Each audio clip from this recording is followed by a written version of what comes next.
Okay, so step one, we're going to, Quick question. oh, yeah, sorry. So in the instructions, do they have you, like you, when you make your half square tangos, will they be a little bit bigger? Mhm. It says cut down. Yep, So there is a little bit of. there is a little trimming. bit, yes. Good. Yes. Good. Okay, so we start with 3-inch squares of very light and blue and very light and dark green.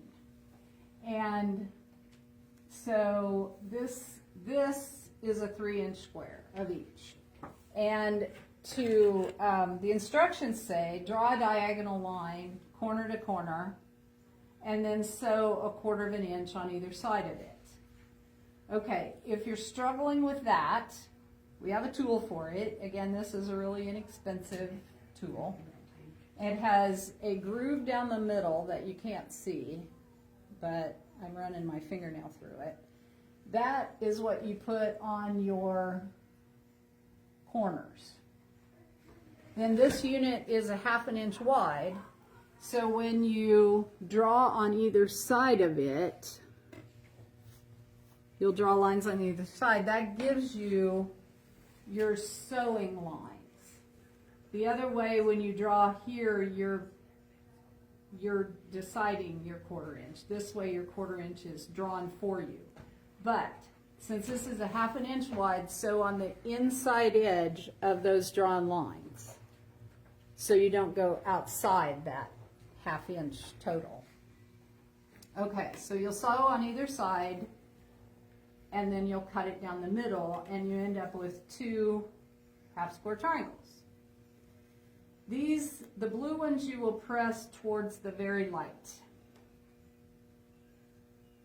And the green ones you will press towards the green. Okay. Then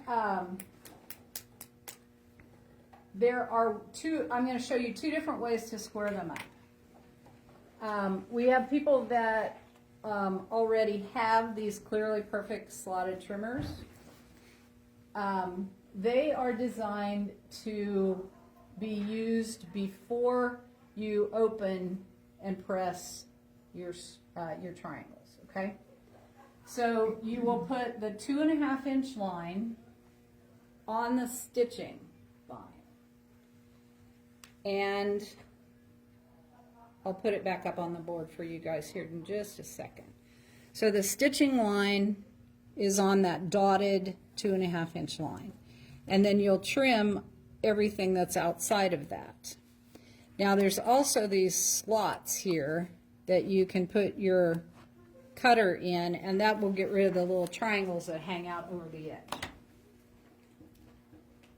Okay, so for those of you up here, I'll turn it the other way so it's a little bit darker for you. Can you see? Okay.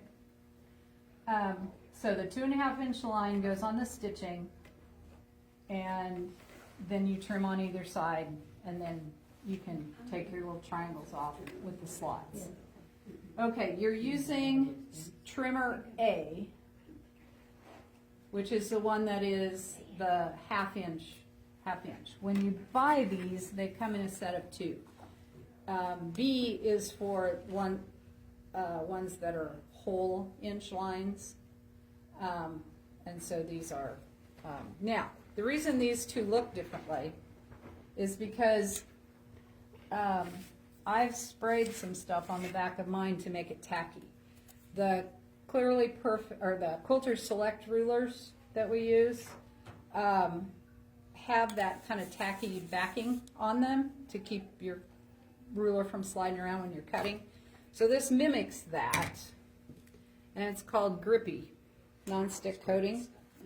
And so as you can see, this one is sprayed and this one is not, and it becomes opaque, but you can still see all your lines. Now, spray this on the back. Don't do it inside. This stuff does not come off with water, okay? So I do it outside, and I spray and let it dry, and if I didn't get it enough, then you can spray it again. But anyhow, it mimics that coating. Whoops. It's a block.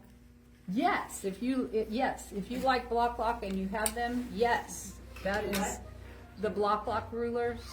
So yeah, I mean, there are as many ways to do every single step that we do as there are people in this room. And so again, whatever you're used to. Okay, if you don't want to use a specialty ruler, then, well, let me show it on the dark one. I think it'll be easier. Okay, any size ruler that has a 45-degree line. Okay, put your 45-degree line on the seam. Make sure that the 2.5 inch is inside the margins of your fabric, not outside, because then you're sunk. But if you have it inside, trim off the extra, then flip it around and line it up on the 2.5 inch. Let me do this again. Line it up on the 2.5 inch lines with the 45 line on the seam, and trim the other two sides. The idea is that you want your seams, with whatever method you use, you want your seams to come in right into the points, which will make them then match other stuff when you sew other stuff with it. Okay, you'll have 4 2.5 inch squares. Mine are not, I only have one that's trimmed down, so I'm going to try and mimic step 2, but it's going to look kind of weird because mine are not the right size. But you're going to sew them together into a 4 patch. Okay, because we pressed these out and these seams in, they will nest right here on the corners. And this is what I was talking about with, if I can hopefully show this. When you sew your seam, this is what I was talking about, you'll have your 1/4 inch seam allowance of your very light all the way around the outside edge, which is different than what your picture shows. But you'll sew 2 of them together and 2 of them together, and then you'll sew that center seam. We have a tip sheet if you have not done this before. It's on the table back here. One side has squaring up a 1/2 square triangle, and one side has pinwheeling the center of a 4 patch. So it shows you tear out a couple of little threads on the outs within your seam allowance, and that allows that to open up into, mimics a little 4 patch in the middle. Okay, and if you're online and you need one mailed, you can let Amy know, which I'm guessing she'll mail anyway. Okay, step 3, we're going to sew an orange 2.5 inch square to a light 2.5 inch square. And you press towards the orange, and then you're going to add this rectangle to it, this 2.5 by 4.5 inch rectangle, and you need to make sure, that's step 4. You need to make sure that the orange is in the right orientation. And then when you press it, you will press it towards the rectangle. Okay, then you're going to add this 2.5 inch square with a line drawn on it diagonally. And that's different than a 1/2 square triangle. Instead of sewing away from the line, you're going to sew on the line or right on the outer edge of that line towards the corner. Again, because of the thread and the fabric taking up room when you fold it back. Because when you fold it back, you want these, the edge of the triangle that you just sewed on to match the edges of the original piece, okay? And that square is going to cross the, let me show it on one already sewn. It's going to cross your seam. It goes past the seam, because here's your seam and your corner goes past that. Okay. So you're going to make 4 of these units. They're going to become your corner units. And so like I said, when you fold it back and press it, you want those edges to match. Then you're going to trim off a 1/4 inch away from your stitching. You can use a scissors, you can use your rotary cutter, whatever you want to do, to get rid of that extra fullness. And so then it's going to end up looking like that. All right, so again, you're making 4 of them, and they should be 4.5 inches square. If they're not, fix them. Okay, then next on step 6, so putting this this was step 5, putting this little triangle on here. Okay, we are going to use rectangles that are light blue and rectangles that are dark green. You will add a 2.5 inch, same exact technique as this. You'll draw a diagonal line on your lights, and that's using the 8 2.5 inch squares that were on our original cutting. And so again, you will stitch right on that line, or I think you can see this pretty well. I stitched right on the edge of the inside towards the outside corner edge of that line. And then that gives you just a tiny bit of extra space to have room to fold your stuff back. Okay, the blue ones are pressed out towards the light. The green ones are pressed backwards towards the green. And again, you're going to trim off once, okay, they're going opposite each other. So eventually they're going to be going in this orientation. So you can see the angles are opposite each other. Make sure they're correct before you cut off. Okay? So once you've made sure that you have 4 of them with this orientation, 4 of them with this orientation, you have them pressed, they're all correct, then trim off behind them like we did before. All right, these units will still be 2.5 by 4.5 when you're done with this step. Okay, the next step, number 8, is you're going to sew these 2 together. Again, the green's going to be on the left, and because the seams are opposite each other, that makes this point match really, really nicely, because you've got one seam allowance going up and one seam allowance going down, and you can feel when you have them on top of each other, when you're doing that seam, you can feel that there's no gap between. That's what you're searching for, is that there's no gap between this and this. If you do have a gap, you can usually feel a little dip. If you've got them overlapping each other, you feel a little hump.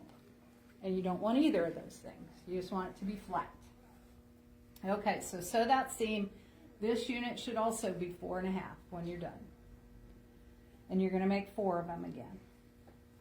Okay, then here it's going to be a little hard for me because I have so many pieces here instead of finished units. But you're going to make 3, she calls them columns, I call them rows, doesn't matter.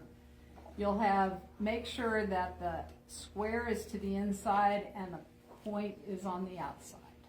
And you're going to sew 3 units. One will have this center square with these, and you'll have 2 of these.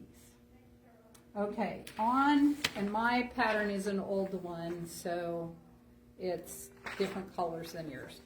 But on the pattern, in between the rows or columns, there's little arrows that tell you which way to press those seams, okay?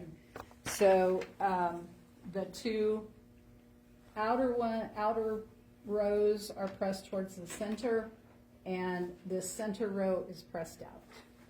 And then when you're sewing your 3 columns or rows together, she does not tell you which way to press your final seams. That's because make it the way yours looks the best, okay? Especially when you have points, if you press it one way, your points might be cut off. If you press it the other way, ooh, magically they're there. So do whatever makes your piece look the best. It's going to be, your finished block should be 12 and a half. Your block at this point should be 12 and a half inches, okay? Make sure that it is, because then everything else will fit later on. Now, one thing about pressing. When you're doing especially things like this that have a bias seam, any seam that I'm doing, I try and just make sure with my finger that there's no folds there, okay?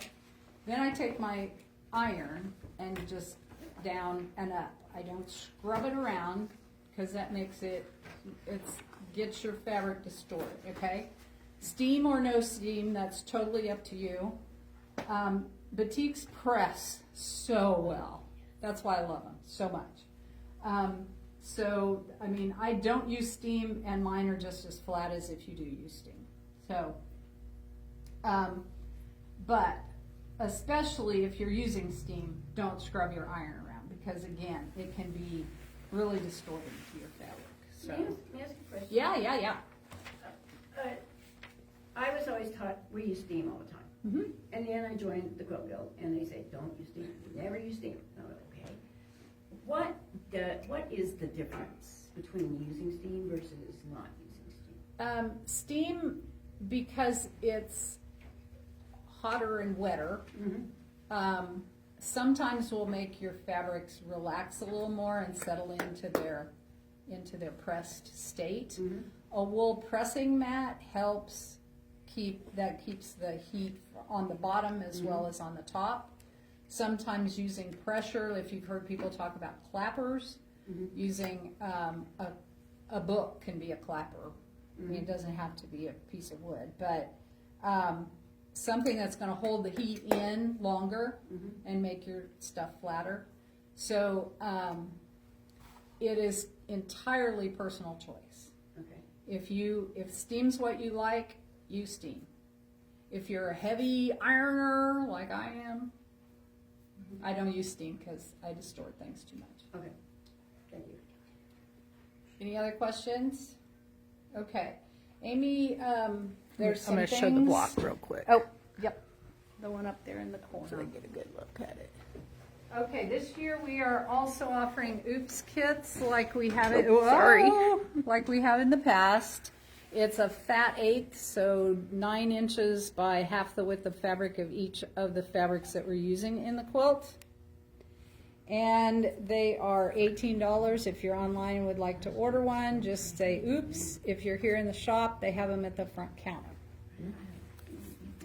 And we'll have them, we'll have them for an extended period. You do not have to get them today. Okay, the little seam guides that I showed are $5, and they are 6p. If The other you side has the other seam. If you look at the other side of your board, I don't know if you noticed or not. The little 1/4 inch seam guide thing is $2, and she has the code of 4th. Okay, the magic wand that I showed you, that I covered up somehow. Ah, there it is, thank you. Okay, it is $8 and put wand if you're online. Again, we have all the magic wands and the seam guides are back there on the table, as well as the grippy stuff. The grippy that I showed you is $8 and just put grip. Awesome. I do like it, yes.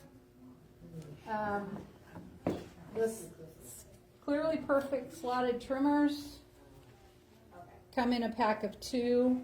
There's other sizes than this, but these are the 2 most common ones. And just put rule, and it's they're 31. So again, a little more significant investment. So again, your choice if you want to do that. we have a rope bowl class coming up on January 9th. And this is one that has used bias strips that they wrap the rope with. This is just the rope with no wrap. And this is one, she also used bias strips, but she did a little embellishing on It's a little thicker one too. and it's a, it's a fatter rope. So it's January 9th, the cost is $20. People say they're addictive, so. Yes, Does it I'm include- taking it finally. Huh? Does not include the fabric? No, they'll give you a project list of things you have to Is it a promote. demo or you actually bring your machine and You sew bring it? your machine. Yes, you bring your machine. Okay, we have, do you know what code they use? Oh, darn, I didn't do that before you. Number 10 there. All right, so we have one panel to show. These little, Cute. it's 36 inches by the width of fabric. That's Little appropriate for polar today. bears. Mhm, Yeah, it that's is what I was- appropriate for today. So number 10, if you're shopping online, we have two patterns that she's pulled for. Now save those numbers. Save those numbers. Don't use those numbers for that. That's for the table runners. Okay. So they could All just right. put the names because So they're she repeats. She picked two Fabric Cafe. They're the 3-yard quilt people that are for 36-inch panels. So just put majestic or ribbons Yeah, and one is bows. majestic, one is ribbons and bows. And they can be either orientation, since this is a long wise, it's printed the width of the fabric. Okay, then the last thing we have, Vicky's been doing a series of table runners. And this one's penguins for January, how appropriate. Because we forgot to do it last month, sorry. Yes, we did. We forgot last month. So it's number 1 if you're online for the pattern. The patterns are up front at the counter if you're here in the shop. And then this one is for Valentine's Day, and it's number 2. All right. We need to draw our person for. Whoops, There's the it winner is. right there. Just popped right out. Pay for it, holy shit. For those that had paid with cash or check in December, Connie Millette will be calling you and letting you know you've won a $25 gift certificate. Okay. Any questions about anything? We always do sew and shares. We encourage you to bring things that you've made. If you are doing our blocks in other fabrics, either for practice or because you want to do a different colorway, please bring them. We want to see them. We always enjoy the different fabrics and how different the blocks look made in different fabrics. So did anybody bring sew and shares today? I do have one. My goal this year is to have one each time. This is probably one of the oldest kits that I had. Marshall and I went on a vacation to Iowa, he says in 2007. So, and I like to shop for fabric everywhere we go. Pretty. Gorgeous. So it's a panel quilt, but don't plan on finding this unless somebody has antique stuff. But anyhow, I had this kit and I just kept getting it out and putting it back and getting it out and putting it back. And I finally decided it was because they used a busy background and I didn't like the background. So I substituted the background and the blue for a little bit different colors, and then all of a sudden I liked it.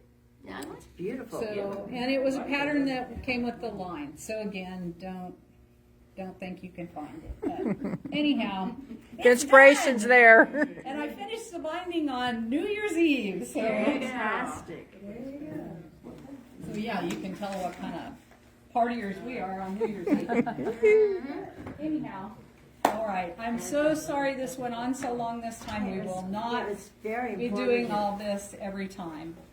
And once I've shown a technique like flying geese, once I've shown that, I won't show it again. I mean, I won't go into detail about squaring it up and all that kind of stuff. We try and build off of what we've done already. Thank you. All right, thank you. See you next week at 9.